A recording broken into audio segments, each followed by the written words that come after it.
Welcome to the Entrepreneur's Lounge radio show, where we expose the myths of entrepreneurship and release the weight of it all. Real people, real issues, and real talk with expert solutions. So sit back, relax, and enjoy the show as we welcome our host, Alicia Brown, the Joy Guru.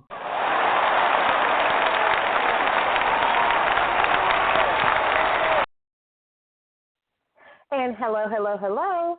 This is Alicia Brown, the Joy Guru, and I do want to thank you for tuning in to this episode of the Entrepreneur's Lounge radio show. Of course, we're devoted to exposing the myths of entrepreneurship and providing expert solutions, tools, and resources that you need to accelerate your business success and growth. This is all about laser focus and a millionaire's mindset. Now, if you follow this platform, you know that we now have a new co-host, born in DRC, a.k.a. the Democratic Republic of Congo. She is the CEO of 10-year-old company Mode by Rebecca Ruth, which encourages us to show up every day on purpose. So I want you to take this time and help me welcome her back to the Entrepreneur's Lounge, Miss Rebecca Ruth.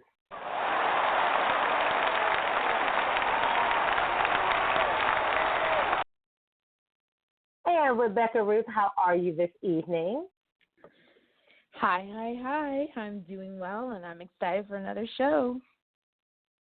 Awesome. And, of course, we're glad to have you back on the show, especially since we have the amazing Hollywood actress that's up next. And Nadia Sahari is a Hollywood actress, a producer, a writer, an author, and even she opened up a national vitamin company. And in the first year, it grossed over $1.5 million. But she also has survived some unimaginable trauma for the first 21 years of her life. So I'm so excited for us to hear her expert tips, have her cultural knowledge and awareness, as well as her amazing story of triumph. But first, I wanted to share with our listeners something that you sent me this week that sort of had me scratching my head. It's a little weird to me, but I want to get their opinion. So it's this whole concept of sustainable fashion. And I guess the part that sort of weirded me out is when the designer said that you could get 7 wears out of each piece of clothing before washing it. So this is your mode, this is your industry. So Rebecca Ruth, just take it away and please enlighten us as to what that actually meant. Right. So there's some designers and some brands that are, looking to create these sustainable fashion. Some already have where, yes, you can wear clothes more times before having to wash them. So, like many other things, the production of clothing is not the greatest for our environment. The 5 main issues that are being addressed right now in the fashion industry are water usage, the hazardous chemicals in a lot of our clothes, the short life cycle, and just overall waste with clothes, and then agriculture, which I don't think, people don't really equate agriculture with clothing production. It makes sense, but I don't think, like I said, it's something the average person really stops and thinks about. So, for example, Levi's, the jeans, what they're mostly known for is the jeans brand. They launched a water-less collection, which uses up to 96% less water for each garment of clothes that they make. So, for example, did you know it takes 2,000 gallons of water just for one pair of jeans? So what they're looking to do is to create, they're starting with jeans where it takes less water to create them. Another brand is Alternative Apparel, which uses organic cotton, recycled materials for their packaging, and lower impact dyes, because I think something else that the average person doesn't know that there are a lot of chemicals and dyes in your clothing. We always talk about things in food and stuff, but there's also a lot of stuff in your clothes. So they're trying to use lower impact dyes in their clothes and stuff. The brand Pact is fair trade certified, which that means that they've been certified to provide fair wages and safe working conditions. So things like forced child labor is prohibited. So this movement is also, ethical as well. So it touches on that as well. Another thing that's being encouraged through this movement is wearing secondhand clothing. So, I mean, it falls along the same line as this whole, wearing your T-shirt more than once. So now it's like secondhand clothing. When you're done with it, pass it on to someone else, basically. So there's a website called ThreadUp, which is kind of like an online thrift store. And I know how some people feel about thrift shopping, and trust me, I used to be pretty snobbish about the whole idea myself, the idea of wearing someone else's clothes. But I have to say I have found some really cool gems in thrift stores, not just for me personally, but even to use in a lot of fashion shows that I've done. But in all honesty, this movement is aiming towards being more earth-friendly as well as setting a higher ethical standard in the fashion industry. Okay, so I could sort of see that now that you've given us that background and all of that. If you take all of that in consideration, I guess I can see the need, but I just can't, and I'm glad I don't have to. I mean, all I can think about is the oils that your body has. I am a person that sweats, but even if you didn't sweat, I mean, there's dirt particles, in the air when you sit that come in contact with your clothing. So I can see like if it's something like a coat or jacket, where it's going to touch another layer of clothing, but, stuff that touch your skin, like underwear. You don't need to wear, I don't care what fabric. I'm not wearing it 2, 3, 4, 7 times and then washing it. That's just me. I just can't. I mean, I don't know if they're talking about underwear per se. I really hope that you're washing your underwear every time you wear it. Yeah. So I don't think underwear is in the same category. Good. I think they're talking more maybe like wear the same T-shirt 7 times or something like that, or something like that before washing it. But yeah, please wash your underwear. But I understand. I think, honestly, I would have a hard time wearing something 7 times. I go, sometimes I'll wear something twice before washing it, but I feel like 7 is kind of pushing it. So I would have to kind of wrap my head around that myself. So maybe a compromise for now is doing more thrift store shopping or purchasing, something from a sustainable brand, because, I mean, any little change helps. Right, and see, I like the store part. So that could work, especially sometimes you get stuff that's new tags, nobody's ever worn it, so it's beautiful. And Today just happens to be National Relaxation Day. So what is one tip you would give our listeners to relax? Okay, so first of all, I saw that on social media, National Relaxation Day, and when did that become a thing? I'm like, I feel like there's a day literally for everything, so I'm going to create my own day. I'm going to let y'all know what it is, but I'm going to come up with my own thing. But anyways, I digress on that, but I just feel like there's a day for everything. But I would say relax. Really give yourself a cutoff time, like phone and social media. My phone automatically goes on Do Not Disturb at a certain time every night. However, of course, certain people can get through for emergencies, but I did that so that it literally forces me to turn off my day and unwind before going to bed. And I know that's hard for a lot of people to shut everything off, but give it a try because you really do. Really, I think you're supposed to not be on a screen an hour at least before you go to bed. And I know people who are like literally on a screen up until their eyes shut. So give yourself some time to unwind, let go of the day, and go to sleep calmly. I like that. I even like that idea about creating your own day. So just the thought of that relaxes me. So, yeah, I might try that one. Just create my own day. I wonder, could you rotate it every year, or do you have to keep the same day every year? But I'm going to go ahead and look into that. Right. I bet you there's a whole science to creating a day. I'm just going to do it and pick a day. Lord. And that's it. I'm going to declare it.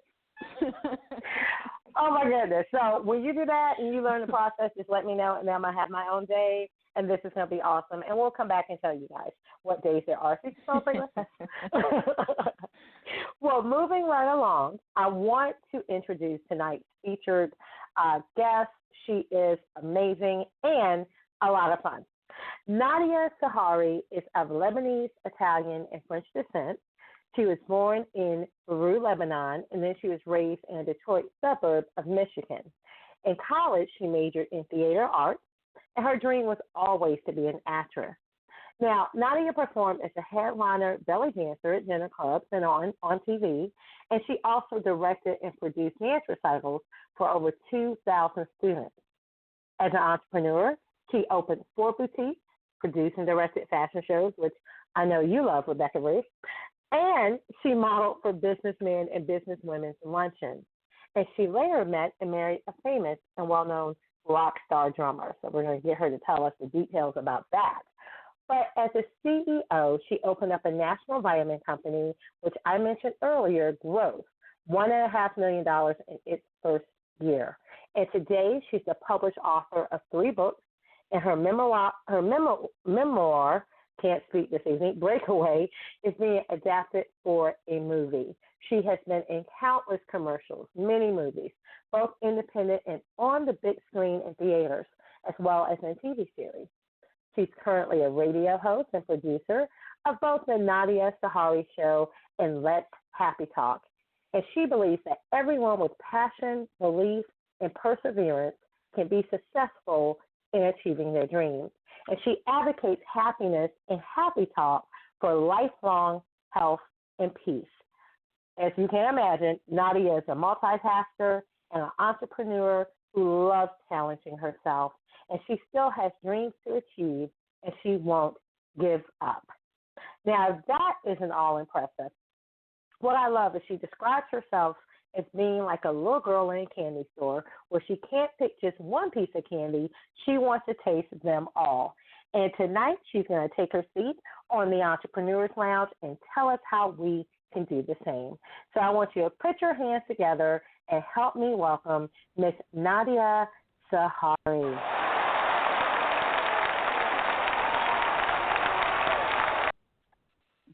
And Hello, Nadia, how are thank you you doing so much. this evening? Thank you. That was a great introduction. Oh, our pleasure. And we're just honored to have you here. Just Thank all the fun and wonderful things you're doing. And I want to start with that book. Oh, my pleasure. Okay. I want to start with that book, Breakaway, How I Survived Abuse is the title. And you talk about how there was a struggle for freedom that you endured, you know, being born in Lebanon to Arab parents who were Shia Muslims. Can you share that story with our listeners? Well, it's a long story, but I'm going to make it brief because I'd like everyone to read it because it would be very inspirational to be read. The first issue of my book was called Breakaway, How I Survived Abuse, but there was a second edition printed, which was Breakaway, The Road to Freedom. So that is the one that's current. But Breakaway, How I Survived Abuse is about the struggle that I went through because my parents brought me here when I was 2 years old to the United States. My father was born in America. My mother was born in Lebanon, and they got married in Lebanon and had me first and then brought me over here at 2 years old. Well, they were Shia, and of course I wasn't aware of anything being a young child, until I got into my teens that religion affected me because of dating and wanting freedom.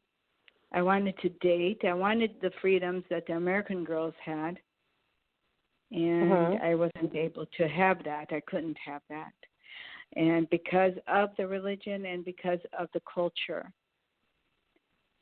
So I was supposed to be promised to someone and bring him over to the United States, marry him, bring him over here to the United States, and have him get his citizenship. In other words, I was getting sort of sold. I had a price. My parents had a price for me. And the price was high for that time. It was $64,000. And the man that I was promised to was 10 years older.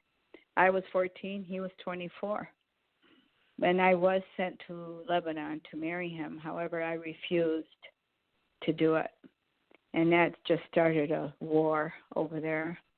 And they sort of made me a hostage because I would not do it. So they kept me locked up, would not give me my freedom over there. And I got so depressed I became suicidal, actually. And I sent a letter to my family and said, if you don't take me back to the United States, I'm going to jump off this mountain and kill myself. And I was serious. And they got scared, so they did bring me back. But then that opened up another door of problems because they tried to sell me in the United States to other Lebanese men or other Muslim men. And the men were willing to pay the price. Yes. So it was hard. I went through a lot of trauma over it because I refused every single man in the United States as well. They were older than me. They were 10, 20, 25 years older. And I refused. And with that refusal, I was abused, physically abused. Well, I'm trying to process that because, of course, there are other norms in countries. We understand that arranged marriages and things like that. But even when you're looking at here in the U.S., you had other men that were older trying to institute the same policy right here in the U.S. Mm-hmm. Yes. Wow. Yeah. So I can imagine at 14 what that must have been like for you. Yes, it was like that at 14, 15, and 16. And then I had the dating. I had to date them. I was forced to go on dates with them. And one man that I went on a date with, we went to a movie. It was late at night, and it was the Fox Theater. It was the same Fox Theater where they just had the awards show. I'm trying to think what that awards show was. It was just last week, and it was at the Fox Theater. And the very same theater, so I went with him reluctantly, not willingly. And he put his arms around me and tried to kiss me. And with that, wow. I told him I was going to the restroom, so I went to the restroom. But then I went outside of the theater in Detroit, and I hailed a cab, and I didn't have any money. So I told the taxi cab driver the circumstances, and he said, hop in, I'll take you home. So he took me home, but I didn't tell the gentleman what I was doing. So he got nervous. He thought I was kidnapped. So I sneaked into my mother's house upstairs. Yes, I went to sleep, and the police came. Everybody was looking for me. It was a disaster. Well, that did not go very well. That caused me very, very hard beating, more than ever. And wow. But the man was very nice. He was very nice. He was a gentleman. He told my father, okay, please don't do that to her. She doesn't want to be with me. Leave her alone. So he was very nice, but it was too late. I already had been abused. So, but anyway, I went through that. And so that kind of went on. And I wasn't allowed to date American boys. I wasn't allowed to hang out with American children American teens, because my parents thought they were all bad kids, that they had freedom to date, freedom to have sex, freedom to drink, freedom to do whatever they want. And they didn't want me to be influenced by it. And you know, most of all, they didn't want me to lose my virginity. The main thing about this whole thing was for me not to lose my virginity. Yes, we can understand that with the cultural norms. And to be honest, there's even certain religions and spiritual beliefs for parents that the same is true. So how would you advise that parents can keep those standards, especially when we adapt it to making sure your children are, around a good influence, or, making sure that your children keep a certain moral code without being overbearing and putting them in harm's way? Well, I think that probably explaining to them what you're trying to do and why you're trying to do it, and having a nice talk, a nice, loving discussion about it, and letting the child have input in it, and maybe giving the consequences of dating and going to sleep with someone when you're not married, and losing your virginity, the possibility of getting pregnant and being a single mother, and the consequences of that, and how hard that would be, and what the consequence of that would be. So, we're not told those things when we're going to school. When we go to school, and this is, I think, a failure in the public schools, I think that when you go to junior high, I think they should teach child development, and they should show the young girls and boys, the teens, how a child develops during pregnancy and what the consequences are if you're a single parent and you're not married and you're young and you're still going to school and you have a child. And I think they should have dolls in the classroom and pretend like they're babies, and they have to put their diapers and they have to feed them and they have to get up in the middle of the night. And I mean, just really let these kids experience what it is like to be a parent. It's not great when you don't want to be a teen mother or a teen father. Right. I think that you need to show them examples. I think the school fails in that area. And I think the parents fail in that area because they don't sit you down and talk to you like you're a human being. And that maybe if they just share those thoughts with you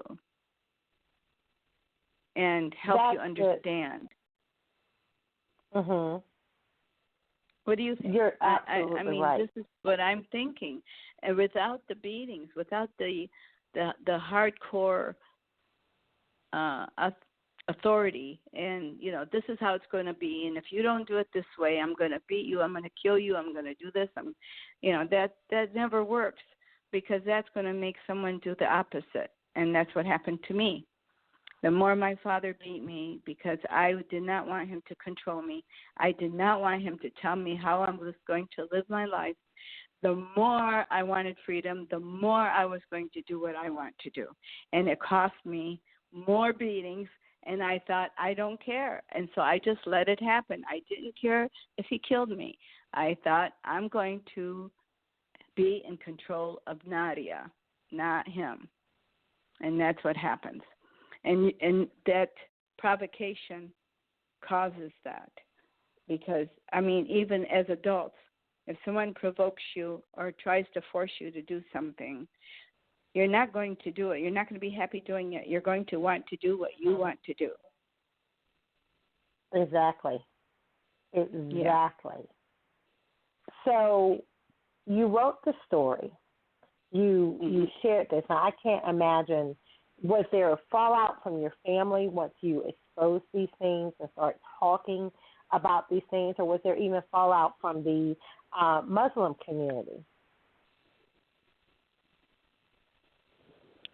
There was, yes, and a lot of fallout. And my family didn't talk to me for a long time. Wow. For a lot of years. Okay. Mm-hmm. Mm-hmm. But we're in good graces now. Oh, that's so good. That's so good. But I imagine just from the things you said and the things we know of you is that it was imperative to you to share your story and actually just get those things out. It was very good for me. I had no idea how purging and cathartic it would be.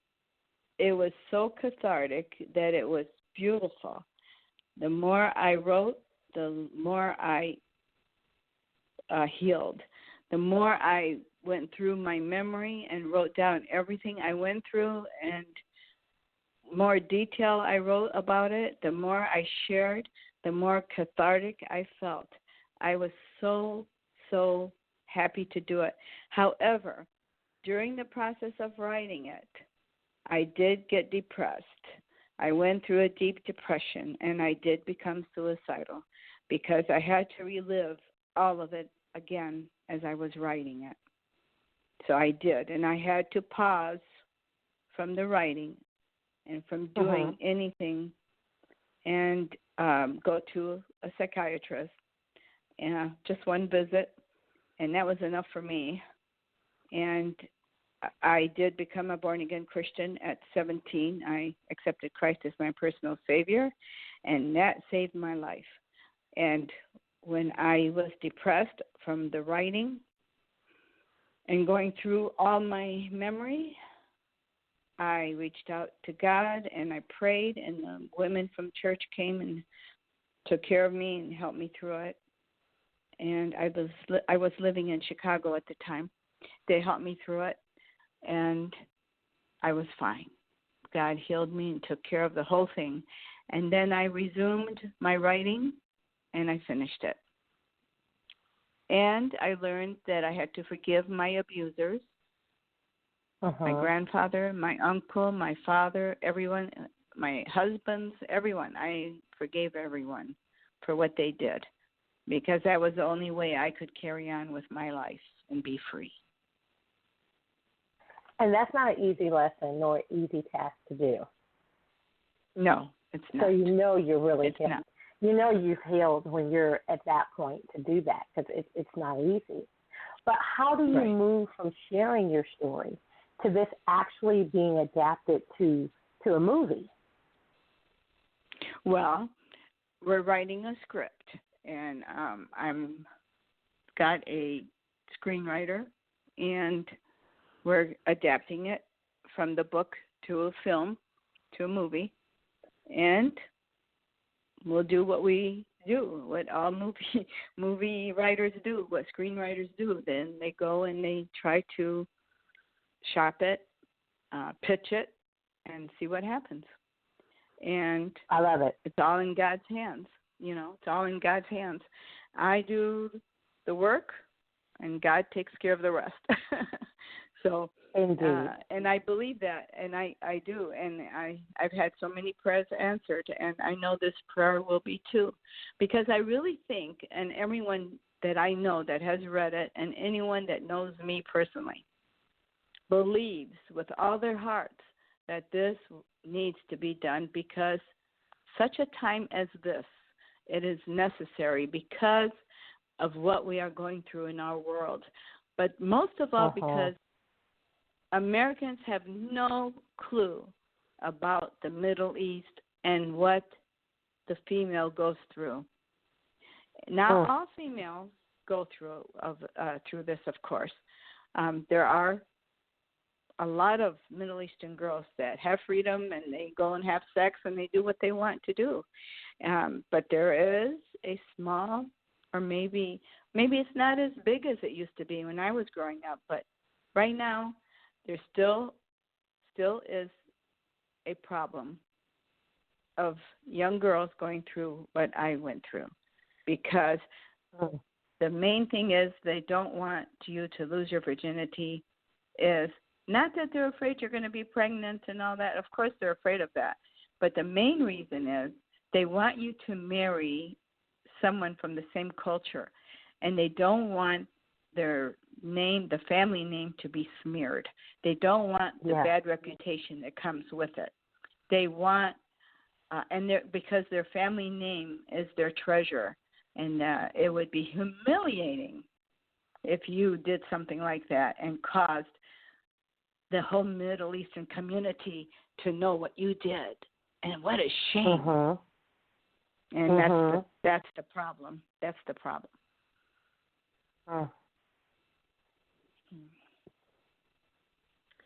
Hi, Nadia. Hi. Oh, sorry. Go ahead. I'm sorry. I said the girls go through all that because of the name, that family name.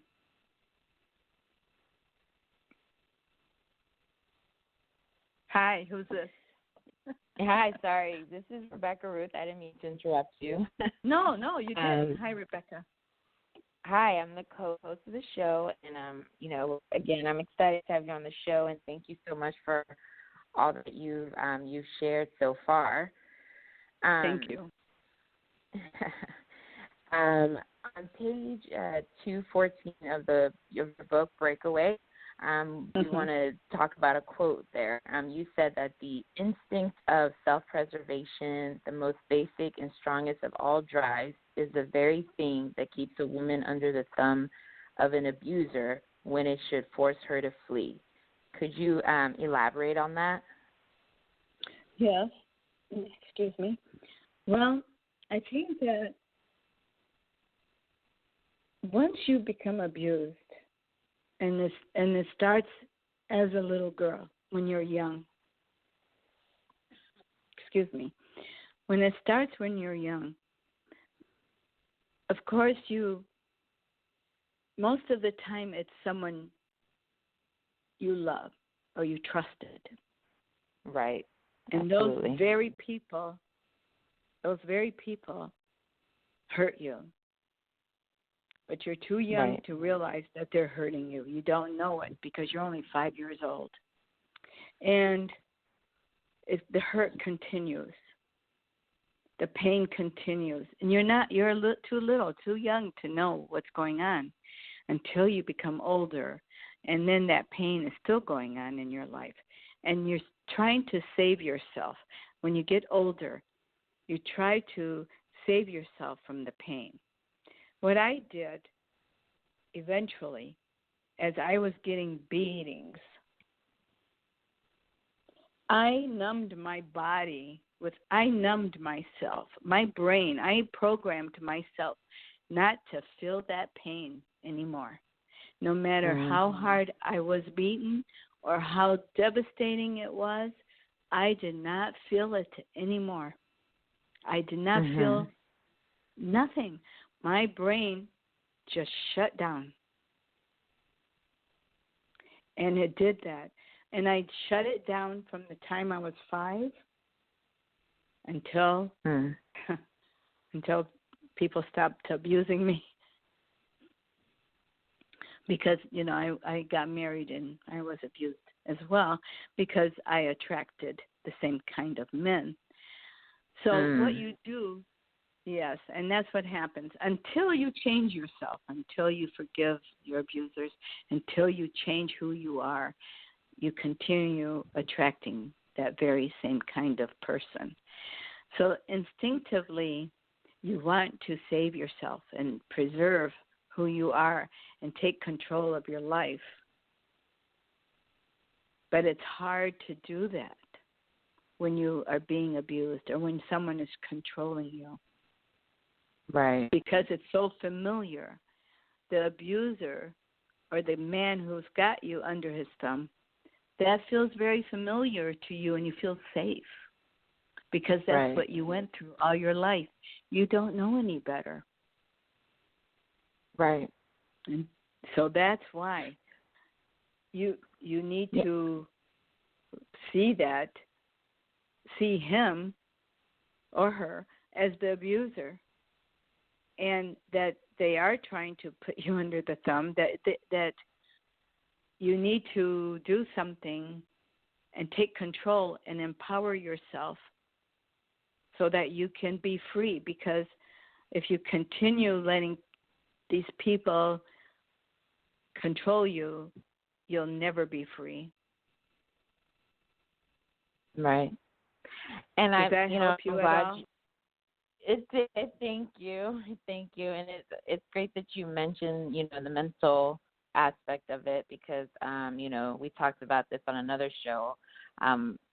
People who've never experienced abuse, they don't understand, why you don't, your situation is different, but why you don't just leave or why, and they don't understand there's that mental part of it. And like you even said, the familiarity of the person. Yeah. So it's not as easy as people think it is to detach from it. No, because you feel comfortable in it. Unfortunately, it's like some of it is comforting. It's like you're very familiar with it. Oh yeah, I remember that feeling, and it wasn't a good feeling, but it's the same feeling that I had when I was 5, And Right. but then you're afraid, and you get that fear again. This is what happens. You get that fear. It becomes a fear, and you don't know what to do. And you kind of regress. You regress, and that helps that person control you more. So the thing is that you need to read books that will help you get out of it. You need to ask God to help you to get out of it. But you need to read books that, like mine, that will help you get out of it and give you the strength to get out of it and to give yourself that freedom and give you the power to get out of it and take control of yourself and not let someone else control your life, because no one has the right to control your life. Absolutely. Absolutely. God doesn't control our life, and he's our creator. All right. Yeah. So after surviving your childhood abuse, you met and married a famous and well-known rock star drummer. So yes. Who is the drummer, and what was that life like for you? Yes. Well, he was older than me, and that was one reason I married him, because I thought if he's older, it's better. Right. I'll be safe. I'll have security, and he'll be good to my children. And it was Little Bo. He was the famous drummer with Johnny and the Hurricanes and the Royal Tones and other band members, but he played for everyone. He was considered a very famous drummer because he was a protege of Gene Krupa. And he was very, very famous, and he was older, but boy, just because they're older doesn't mean it's safe. So I learned that the hard way. Oh, no. But, yeah, he was a good Alicia guy. Doesn't want to hear that.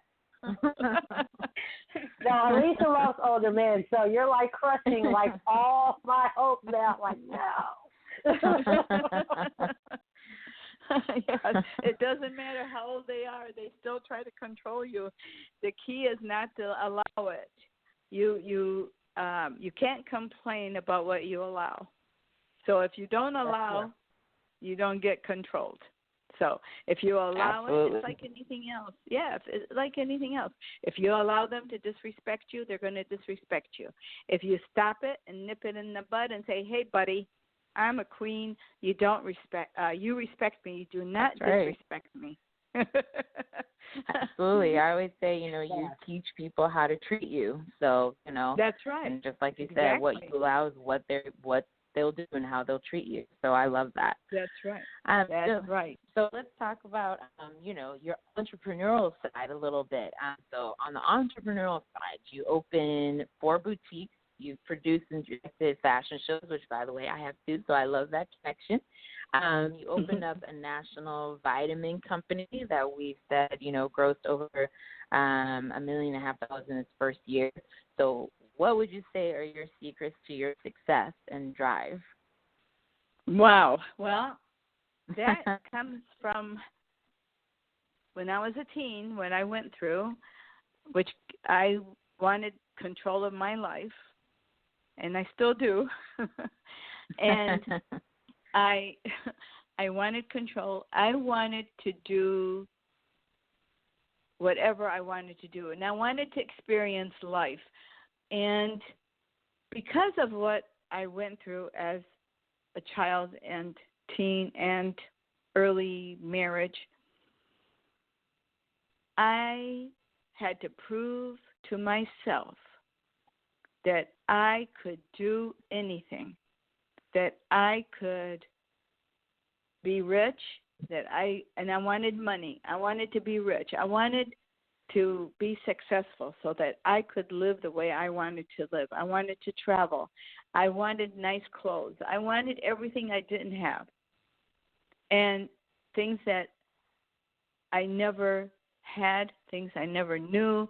I just wanted to experience life, and I wanted to try different things. And whatever didn't work, I didn't care. If it didn't work, I let it go, or I kept trying. It depended on what it was. But I don't give up. I never gave up. I never succeeded right away. I never was, boom, bang, everything was beautiful. I had to work hard for everything I had. Everything I have now, I worked for.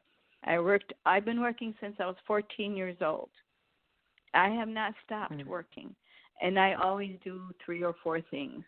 And I always have more money coming in from different directions. I don't count on one thing because that one thing can disappear. So you always want to have 2 or 3 things going on. Even though you're getting pennies, it's still bread and butter. It's still something. Yes, exactly. And sooner or later, it could get bigger. So you just have to be patient, and you just have to keep doing it, and you have to stick to it. And that's the key. And to believe in yourself and to believe that you have a destiny, and we all do. God gave us a destiny in our lives, and we have a purpose in this life. And it's not easy to find that purpose. And you just keep on doing what you believe is what you want to do, what your dream is, and you go forward with it, and you pray, and you ask God to guide you, and you ask Him to give you the sensibilities that will work and to help you through it. And He will He will guide you. He will show you through His Word when you read and when you sing. And He will tell you, and you will say, wow, where'd that come from? Ring, ring. I have things happening today. I talk about things today, and I put the radio on. I listen to Joel Osteen because he's so positive, and boy, I love that. Have you heard of him? Oh, yeah. Yep. Okay. Well, I listen to him, and he motivates me. He gives me inspiration. And sometimes, not every day, but sometimes I will be talking about something before I listen to him. I turn on the radio when I'm driving, and I listen, and he talks about the very thing I talked about that day. And I'm going, wow, that's from God. God's telling me, okay, that's it. That's what you have to do. So, yes, we get messages. And success comes by having the passion and having the belief in yourself that you can achieve it and not giving up and keep on going and keep on doing what you love to do. And one day, everything's going to happen exactly the way you want it to happen.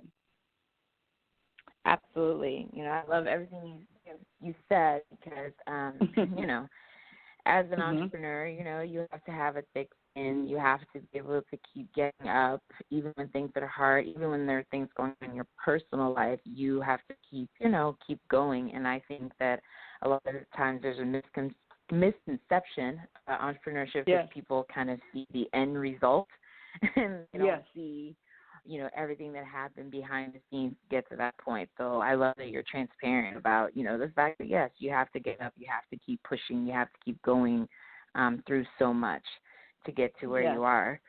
And you're I right. believe, How many people? Go ahead. You know how many people think I had the silver spoon in my mouth and that I have what I have and I was born into it or I inherited it, and they just from appearances, but they don't know what I went through. They don't know where I've been. But that's what happens with all of us. That's what happens. Absolutely. Everyone criticizes rich people and criticizes people with lots of money and criticizes entrepreneurs or criticize. It's not fair because they don't know the hard work that was done behind the scenes to get to that point. Nobody gives you anything. Nobody. Right. Absolutely. You have to do it yourself. And people don't get that. And they criticize people who have made it. It's not fair, it's not true, and it's not right. Everyone worked hard for what they have. Right. And they have to work hard to keep it. Oh, yeah, that's the thing, yep. And once you get it, you got to work sometimes even harder to keep it, honestly. That's right. That's right. Yeah. So one of the things with entrepreneurship, I believe, is,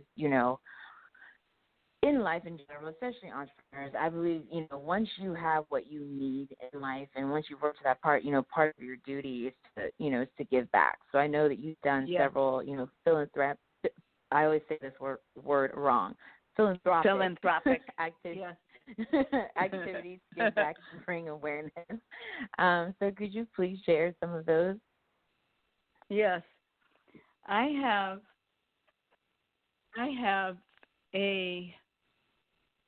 donate a lot of,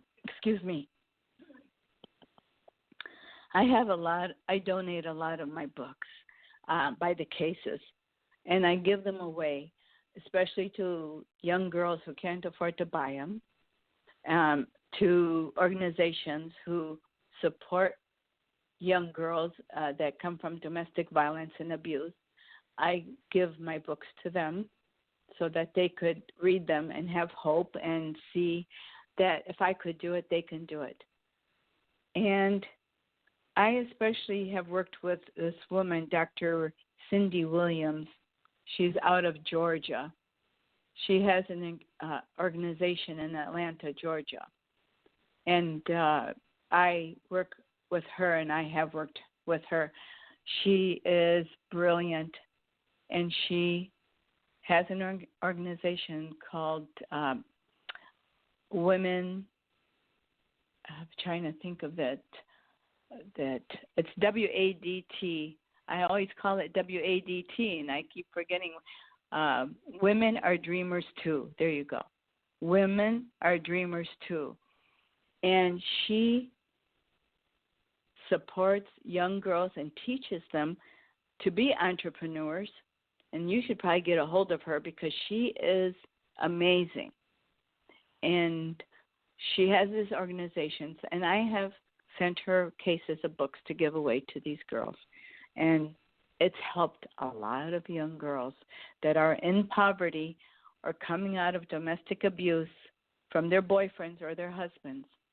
And she teaches them how to become self-sufficient and to be in business for themselves. And she gives them my book to read, to give them the hope and the inspiration, because a lot of them have been through what I've been through in a different way. That is amazing. And I love that just goes in line with some of the other things Dakota is saying about how vital it is that we fill our children's hearts with, unconditional love and support. And, how important it is that we, find our purpose and survival in hard times, so that even if we can't see it for ourselves, then we see it for our legacy, which is our children. Could you talk more about that? Well, what they see is what they learn, correct? We are their teachers, their early teachers as they're growing up. That's right. They emulate us, correct? They emulate everything we do or say. And when we get older, our behavior is a lot like our parents. And hopefully when you get older, if it wasn't good, you change the behavior. And yes, I had to change the behavior because I didn't want some of the things that my parents were or did. I didn't want that behavior. So I had to change, and God changed me. So it wasn't that difficult, because when I asked Jesus to forgive me for my sins and come into my heart and let me live through him, he changed me. So I became more loving, because believe me, I wasn't loving. I didn't love anything. I didn't love animals. I didn't love kids. I didn't love people. I didn't love myself. I didn't love anyone because of the trauma that I had been through. It wasn't until I got saved I get teary-eyed when I talk about this, because if it wasn't for salvation from Christ, I would not be here today. I would have murdered someone. I would have been in prison for life. I would have been a prostitute. I would have been a drug addict. I would have been everything bad and evil, not who I am today. I was saved from all those things because my behavior changed, my mentality changed, my mind, my everything changed because I had to. If I wanted to live a good life, I could not be that person that I was. And I was that person until the age of, I would say, 18. I was contemplating murdering. And yes, I was contemplating murder, and God's voice said to me, "Don't do it, Nadia. You've been in prison all your life, and if you do this, you're going to be in prison forever." And I didn't do it. So God's love changed me, because that was the first time that I had felt love was from Him, from God. He gave me the love that I never had. And He saved my life. And He's still saving my life. If you only knew the things that I've been through, He's still saving my life. I should not even be alive today. I have had so many head accidents, concussions, everything, blood clots that could have gone to my lungs and to my heart and killed me instantly. But He keeps me alive. You want to know why? Why? So I can talk to you and everybody out there and tell them what I had been through, and to give them my message that what I was like and who I was and what I had been through and who I am today is not that person. And who I am today is someone who loves people, who loves animals, who loves everything. I have so much love in my heart now. I have no room for hate. I hate no one. I hate nothing. Nothing. No one, nothing. Not even people today. If they hurt me, I don't hate them. I pray for them and I stay away. And I don't go near them. And that's it. And I just keep praying. And it's wonderful. I'm happy. Because you will remain happy. What's that? Mm-hmm. I said that's you will the beauty be of happy. That's right. Mm-hmm. They're the ones that are miserable because they're the ones that are unhappy, and they're the ones that are knocking you down for no reason because they're jealous. And it's their problem. It's not your problem. And you said so much that really resonates in so many different ways. But yes. Just like on the last show, we had author Saadia White, and that's one of the things she credits. Despite everything about the trauma, and we listen to these stories and just go, wow, how did this? She credits her relationship with mm-hmm. God, with Jesus Christ, that was her salvation that changed her and gave her life and gave her the will to go on. And, for sometimes in our culture, our climate, people, especially in business, are ashamed. And it's not about preaching to people, but if that is what changed you, there is no shame in admitting that and saying that. So thank you for that transparency, because it is how you have hope. It is how you have hope. And for our listeners, we're definitely posting these things on Twitter and giving them links on the Facebook page, Twitter, different accounts, to make sure that they're able to go back and get that book and get the information we're talking about and have those takeaways that you're sharing. But for anyone that's listening, and they're hearing your amazing story, I know I mentioned earlier that you describe yourself as being like a little girl in a candy store, where you can't just pick up one piece of candy because you want to taste them all. What is next on your list to taste, and what's next on your list to do? Oh, you're going to be surprised. Well, I have 2 radio shows, right? And which I love. I've had one for 10 years. The Nadia Sahari show has been on for 10 years, and it's on all the platforms. and let's happy talk. And I created Happy Talk because there's so much negativity out in our world today and so much bad stuff. We needed to get people who have something happy to say. So I go looking for people who are happy, who have something happy to say that we can share with the world. And I get them to interview with me, and we talk about their happy, and I put it out in the world to make other people happy, and everybody is loving it. Now, Nadia Sahari show is similar to yours, where I talk about dreams and not giving up on your dream, and I have guests that are celebrities and non-celebrities, authors, everyone who had a dream and how did they succeed? How did they make their dream come true? How did they fail, and what did they do to when they failed? How did they keep going? And it's to motivate and inspire everyone else that has that very same dream not to give up. So that's what that is. Now, the next thing I have that I'm doing, I bought a franchise a couple years ago, a vacation franchise. So now I am a travel specialist. And I love to travel. So I book cruises, all-inclusive land resorts, rental cars, hotels, whatever you like.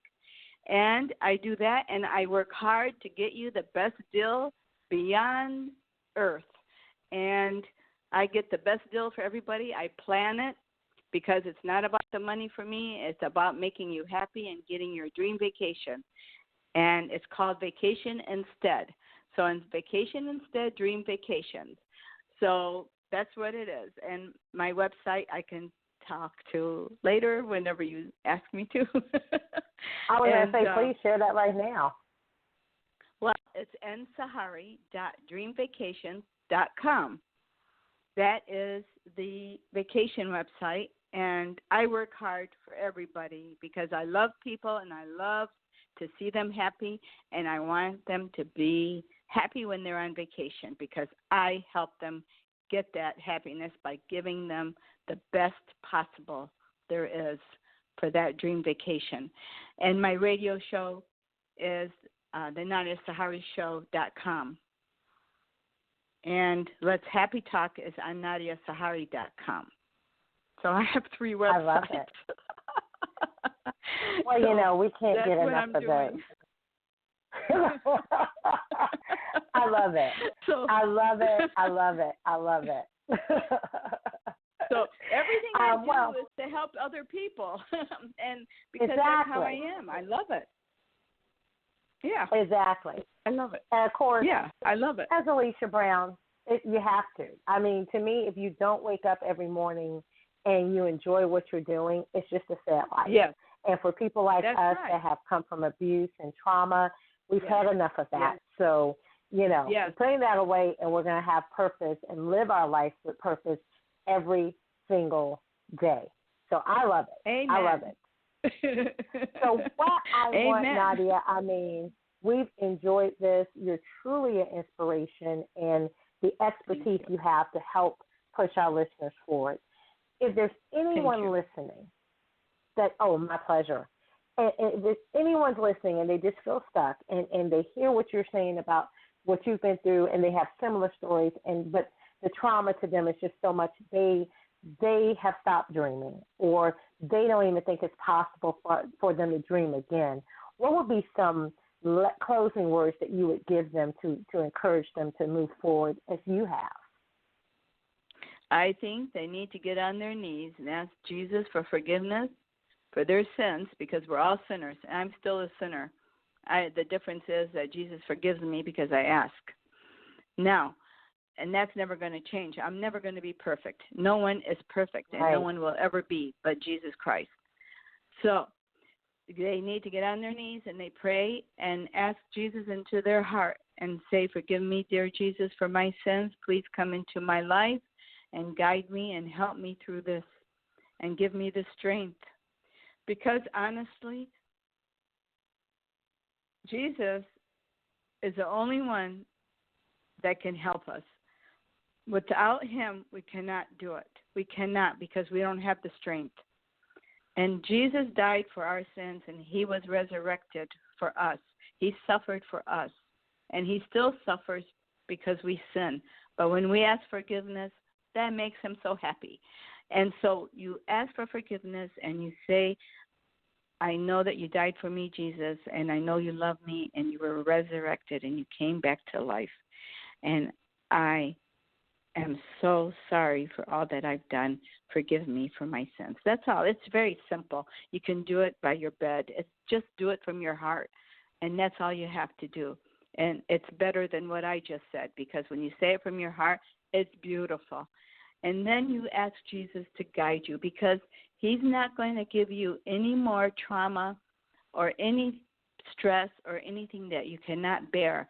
He will only give you as much as you can bear. And when you're his child, he will take care of you, because once you get saved, you're his child, and he will take care of you from that point forward as long as you pray and ask him. That's the key. You have to ask him, because he doesn't force us to do anything. He doesn't force his will on us. He doesn't control us, nothing. We have to ask for what we want. Ask and you shall receive. And if it's the good thing for you and the best thing for you, you will get it. And you may not get it as fast as you want it, but if it's good for you, you'll get it in good time. So that's one way. And to empower yourself by reading books like Breakaway. I read a lot of biographies of movie stars to give me the strength, the ones that went through abuse, the ones that went through domestic violence. I read their bios, their biographies, and their memoirs, and I learned what they did. How did they survive? I read how they survived. I read what they did to survive. I read the ones that gave up. I read their weaknesses. I read their strengths. And I learned from that. And I learned what not to do, because I didn't have a mentor when I was growing up. I had no one to talk to. So I went to books, and the books are what I learned from, and the Bible, reading the Bible and praying. Yeah. But reading people's stories, finding out how did they survive. And I took what I could from that to survive. And what I didn't want, I didn't do. So that's what I did. And I learned from others. So that's how I did it. And now I teach others. I mentor young girls. I mentor women that have been through trauma, abuse, or want success, or want to be an entrepreneur, or want to be in business. Or I coach them. I help them. And I don't charge. I just offer my advice. If they take it, they take it. If they don't, that's their problem or their success. So whatever they decide. That's true. I give them what they say, the fish. I give them the fish or the bait to go fishing. And if they can't catch the fish, that's not my problem.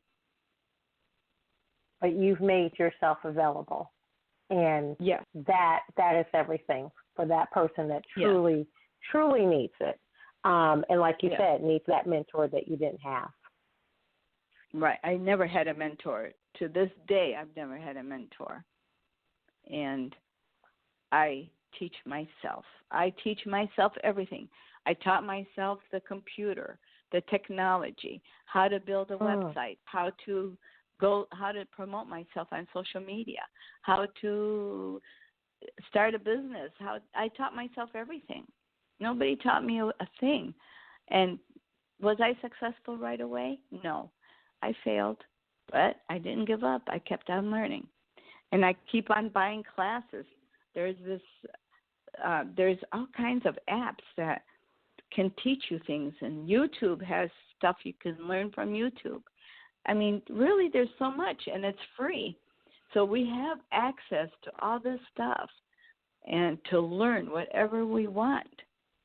If you don't know how to hammer a nail on a piece of wood, you can go to YouTube and say, how do you hammer a nail into wood? And there is a darn video for it, and it'll show you step by step how to do it. So there's no excuse to be dumb or to be naive or to be anything.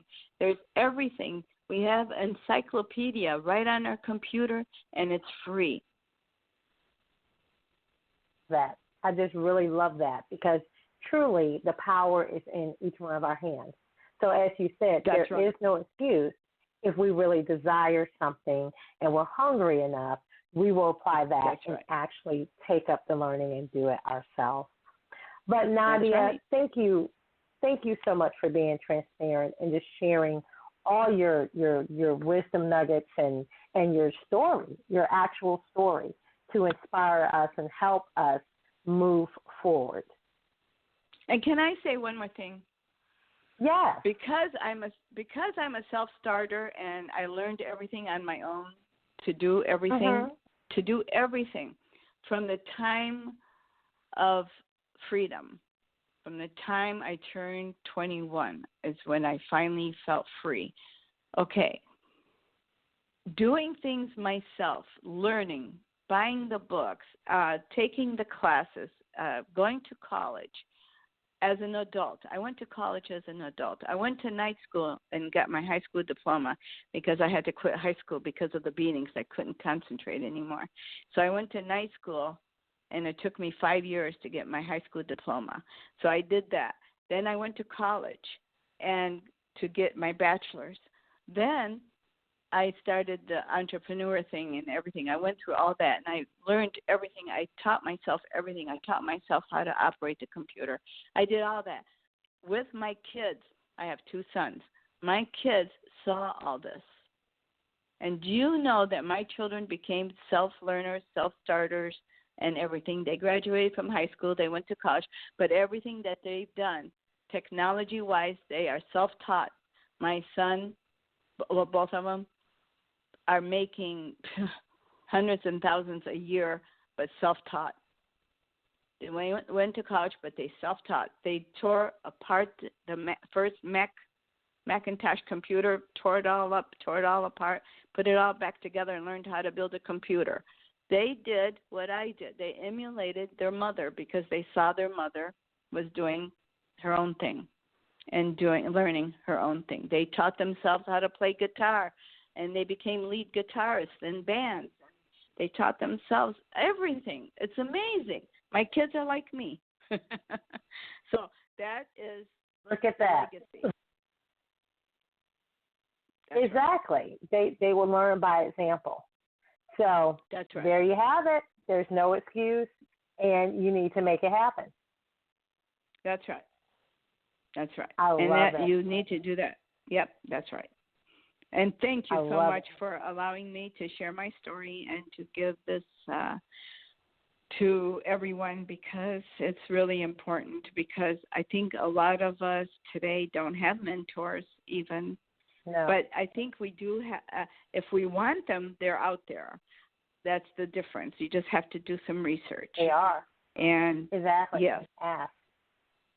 But you can do things for yourself. If you really have the passion for something, just learn for yourself. Go to YouTube, learn from the YouTube videos, learn from apps, and you can just plug it in and learn everything.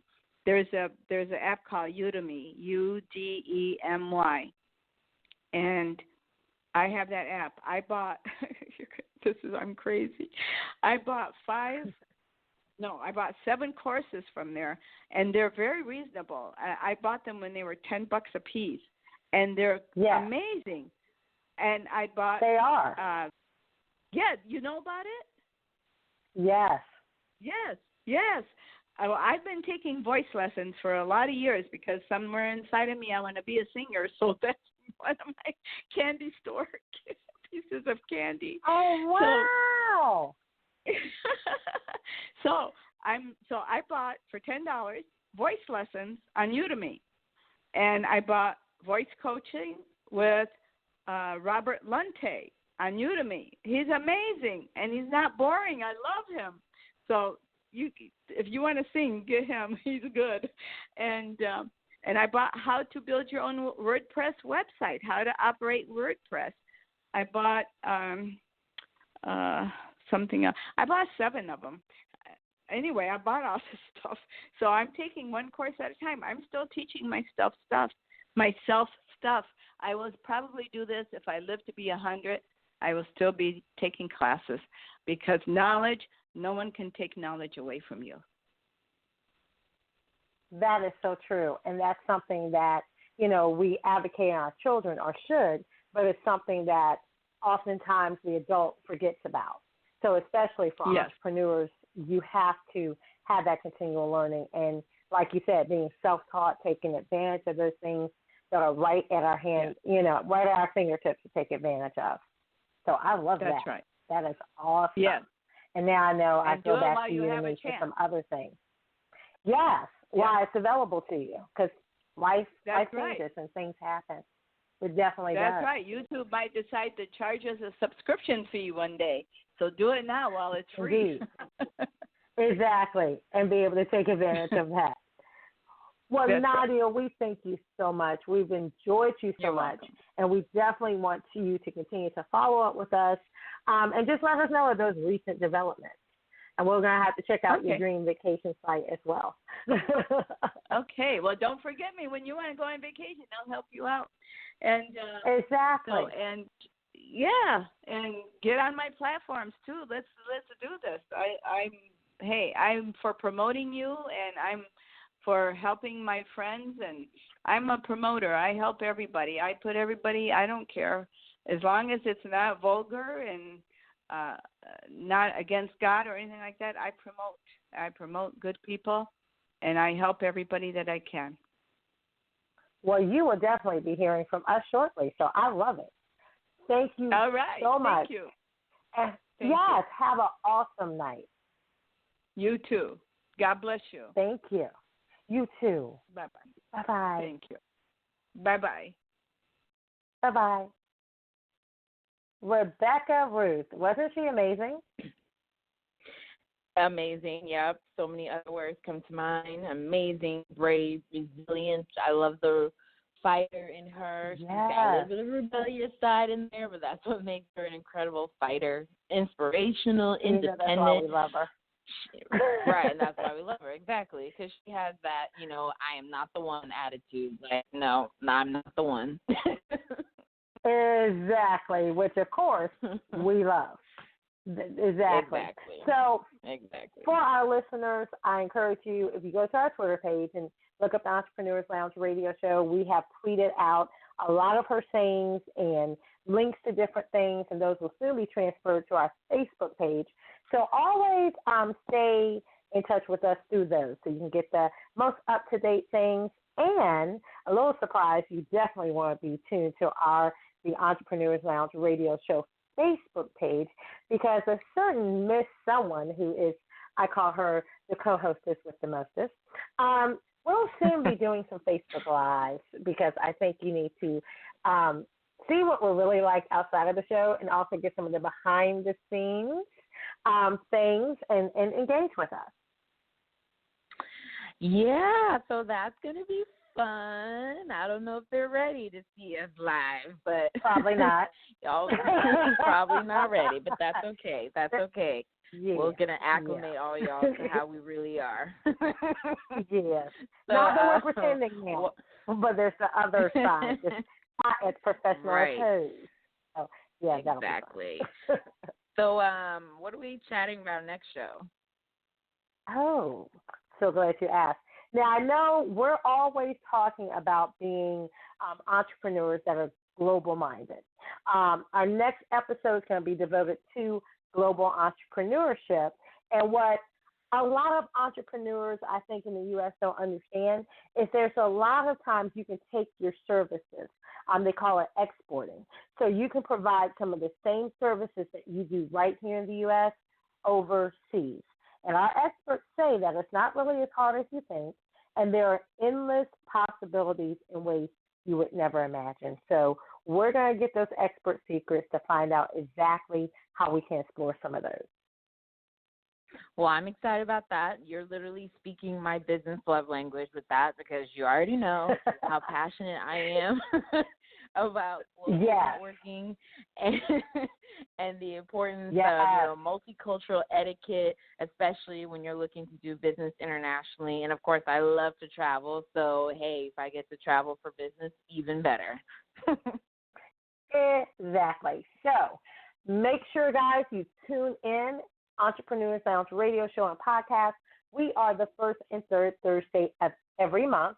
And now you'll be able to hear us and actually view us in between those shows because we are dedicated to actually doing Facebook Live.